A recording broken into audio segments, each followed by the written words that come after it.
वचन बाबूजी महाराज भाग दूसरा, सिलसिला वचन नंबर 28। जिसको निर्मल परमात्मा की सच्ची ख्वाहिश पैदा हुई है, उसकी समझ में संत मत आ सकता है और वही उपदेश को हित और चित्त से सुनेगा और उसी को सुनाना चाहिए। हित इसको कहते हैं कि उपदेश सुनना सुहाए और प्यारा लगे और समझे कि ये हमारे हित की बात है। हित होगा तो चित्त देगा। संतों ने अपने यहाँ जबरदस्ती रवा नहीं रखी है। जो हित और चित्त से सुने उसको सुनाना रवा रखा है। जबरदस्ती से कोई मतलब नहीं निकल सकता।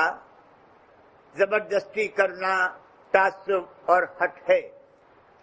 जबरदस्ती करना या मन और माया का लालच देना या धोखा देना, ये सब बातें गलत और फिजूल हैं। जो दूसरों को धोखा देता है वो पहले अपने आप को धोखा दे चुका है। इससे ये मुराद नहीं है कि उसने धोखा दे देकर धोखा देना सीखा है, बल्कि इसका ये मतलब है कि उसने किसी गलत बात की धारणा की है और खुद धोखे और भ्रम में है और उसी के जेर असर दूसरों को भी वही बात समझाता है, जिससे वे भी धोखे में पड़ते हैं।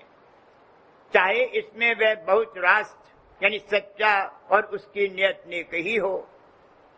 मसलन किसी ने ये गलत बात पकड़ रखी है कि बिना धन के कोई काम नहीं चलता और धन जान से भी ज्यादा कदर की चीज है, तो जैसे यह शख्स गलती और धोखे में है, उसी तरह और लोग भी जो इसकी बात को मानते हैं धोखे में पड़े हैं।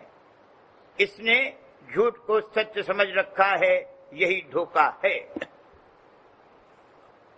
जब तक मन और माया के देश की ताकतों का यानी बल, पुरुषार्थ, पराक्रम और संकल्प शक्ति का बड़ा जोर था, तब तक उन्हीं की कार्रवाई हो सकती थी।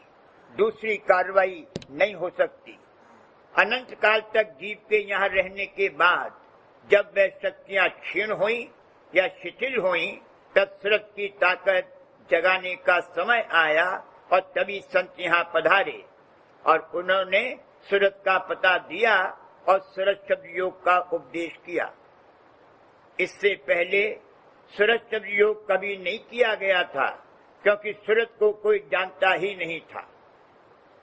अगर इससे पहले सूरज शब्द योग बतलाया जाता तो उसको न कोई मान सकता था और न कोई समझ सकता था। हर एक कार्रवाई 4 बातों पर मुनहसर है: समय, कर्म, संस्कार और अधिकार। संस्कार पुष्ट होकर अधिकार पैदा करता है।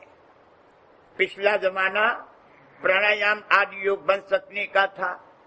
उस समय में उस अधिकार के जीव पैदा होते थे जो उन योग विधियों को कर सकते थे। उनको अब हर एक शख्स नहीं कर सकता, न अब ये समय ही उस कार्रवाई का करने का है। उन अभ्यासों के करने में जैसा बल, पुरुषार्थ, पराक्रम और संकल्प शक्ति दरकार थी, वो अब क्षीण हो गई। अगर एक ताकत क्षीण न होवे तो दूसरी ताकत जगाने की कार्रवाई कैसे हो सकती है? सबसे पहले संत कबीर साहब हुए और उन्होंने आकर सूरज का पता दिया और अपने सामने अपने शिष्यों से, जो थोड़े से अधिकारी जीव थे, सूरज शब्द का अभ्यास कराया। उनके बाद से 7 संत महात्मा बराबर आते रहे हैं। जो अपने में आप रत है वो स्वारत यानी सूरज है। तन और मन के सूक्ष्म और अति सूक्ष्म रूप को ही खुदा और परमेश्वर और आत्मा और परमात्मा सब मजहबों में कहा है। सूरज का भेद किसी ने नहीं जाना, सिर्फ संतों ने आकर सूरज का भेद और पता दिया कि तन और मन से अलग कोई जौहर और शक्ति है जिसको सूरज कहते हैं। वो मालिक की अंश है। तन और मन उसी से ताकत पाकर काम करते हैं। मालिक ने ये रचना दुख देने के लिए नहीं की है, महज रहमत और फजल व करम से ये रचना की गई है। इसमें ऐन रहम व दया है। ये हालत जो कहर की यहाँ है, इसकी जरूरत थी और इसमें भी दया है। मालिक सर्वशक्तिमान है। इसका ये मतलब है कि वो स्वाभाविक रूप से सबके ज्यादा से ज्यादा फायदे के लिए काम करता है। सर्वशक्तिमान से ये मतलब नहीं है कि ऊटपटांग कार्रवाई करे। मालिक स्वाभाविक रूप से वही काम करता है जिसमें सबके लिए बेहतर से बेहतर नतीजा निकले, और इसी का नाम सर्वशक्तिमान है। जिस भक्ति का वर्णन संतों ने किया है वो बालातरीन भक्ति है। वैसे तो यहाँ सब भक्ति कर रहे हैं। कृष्ण महाराज की जो ब्रह्म के पूर्ण अवतार हुए हैं, भक्ति आला दर्जे की थी, मगर संतों की भक्ति इन सबसे न्यारी और ऊंचे दर्जे की है। जो भक्ति संतन ने भाकी वही तो सबसे वाला है। संतों की भक्ति के सिवा सब कूड़ा है। कबीर साहब ने फरमाया है, राम मरे रावण मरे, मरे कृष्ण और कंस, इनका सुमिरन जो करे सो होवे निर्वंश। किसी का दिल दुखाने को नहीं कहा जाता है। जो यथार्थ बात है वही कही जाती है। उसके लिए किसी को बुलाया नहीं जाता है। अगर नहीं सुहावे तो न माने चला जावे। जब कुल चैतन्य शक्ति चेष्टा में आकर ज्ञान प्राप्त कर लेगी, तब पूर्ण शांति और संतुष्टता होगी। जब तक चैतन्य का कोई अंग बिना ज्ञान प्राप्त किए हुए गुप्त रखा है, तब तक पूर्ण शांति और संतुष्टता नहीं हो सकती। जब तक सूरज तन और मन के दबाव से दबी हुई है, तब तक कभी शांति और संतुष्टता नहीं हो सकती। शांति शांति चिल्लाने से शांति नहीं होगी। जब सूरज तन और मन से न्यारी होकर अपने निर्धाम निर्मल चैतन्य देश में, जहाँ मन और माया का नाम व निशान भी नहीं है, पहुंचेगी, तब शांत और संतुष्ट होगी। इससे पहले कदापि नहीं हो सकती। मगर इसी अशांति में इसके वापस लौटने का बंदोबस्त है, और वह मालिक ने खुद किया है। ये अपने किए न आया है और न लौट सकता है। मालिक ने ही इसको किसी मतलब से यहाँ भेजा है, और वह मतलब पूरा हो जाने पर मालिक ही इसको ले जावेगा। ये कैसे हो सकता है कि इसको यहाँ भेजा तो मालिक ने, और लौटने का बंदोबस्त करे कोई और? सिर्फ सूरत लौट सकती है और कोई नहीं लौट सकता। महज पोथियां पढ़ने से काम नहीं चल सकता। पोथियों से मदद ली जा सकती है, मगर उनसे अंतर में चाल नहीं चल सकती।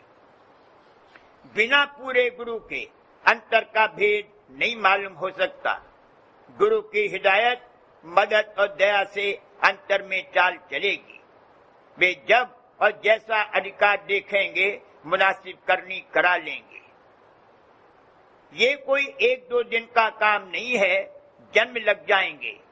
यहाँ भी जिस चीज की धुन सवार हो जाती है, उसके जानने और तहकीकात करने में ये अपनी जिंदगी खर्च कर देता है। ऐसी मिसालें बहुत सी दी जा सकती हैं कि जिसमें सिर्फ एक बात के लिए, मसलन चींटी की जिंदगी के बारे में तहकीकात करने में सारी उम्र सर्फ कर दी, लेकिन कुल जिंदगी अर्पण कर देने पर भी उन्होंने क्या जान लिया? कुछ भी नहीं। एक पेड़ की निस्बत हाल दरियाफ्त करने में कुल जिंदगी सर्फ हो सकती है, फिर भी सिर्फ सतह का हाल मालूम होगा। एक मिट्टी के ढेले की केमिकल रिसर्च में सारी उम्र खर्च कर सकता है।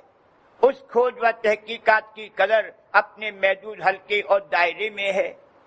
परमार्थ में उसकी कोई हैसियत नहीं है, बल्कि जिस कदर इस देश की विद्या और बुद्धि की वृद्धि की है, उसी कदर परमार्थ के लिए अपने को अयोग्य बना लिया है। ये बात सच है कि दुनिया में सबसे ज्यादा ठगी और जुल्म परमार्थ में गुरु के नाम पर हुए हैं, और इसी वजह से बहुत लोगों को गुरु के नाम से ही चिढ़ है।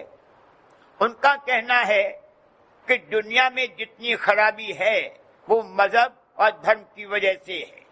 मजहब को तो झाड़ू देकर बुहार कर फेंक देना चाहिए, मगर इससे सच्चे मुतलाशियों की निगाह में गुरु पदवी और गुरु की जरूरत में फर्क नहीं आ सकता।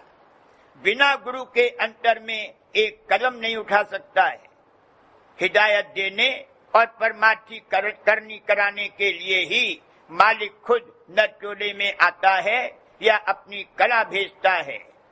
मालिक ही तो गुरु है। प्यार की बोली में अलबत्ता ये कहा जाता है कि गुरु बड़े ठग हैं, क्योंकि वे अपने जीव को यानी सूरत को मन और माया की घात से बड़ी युक्ति और जतन से बचाकर ले जाते हैं। मन और माया नहीं चाहते कि सूरत उनके देश से निकल जावे। वे सूरत को यहीं फंसाए रखना चाहते हैं और इस बात के लिए भरपूर कोशिश करते हैं कि सूरत यहाँ से न जाने पावे, मगर समर्थ गुरु जतन और युक्ति से इसको एक रोज यहाँ से जरूर ले जावेंगे। हकीकत में इसका नाम घात या ठगी नहीं है। कोई हमको लाठी लेकर मारने आवे और हम बचकर निकल जावें तो ये घात या ठगी नहीं है। सीधे दौड़ने से सांप आसानी और जल्दी से वार कर सकता है, इसलिए सीधे न चलकर इधर उधर रास्ता काटकर चक्कर देकर चले तो इसका मतलब ये नहीं है कि सांप के साथ घात की गई। दूसरे को इजा या नुकसान पहुंचाने या बदला लेने की ख्वाहिश नहीं है, सिर्फ अपनी बचत करते हैं। वैसे दुश्मन से भी बदला लेने की ख्वाहिश नहीं होनी चाहिए।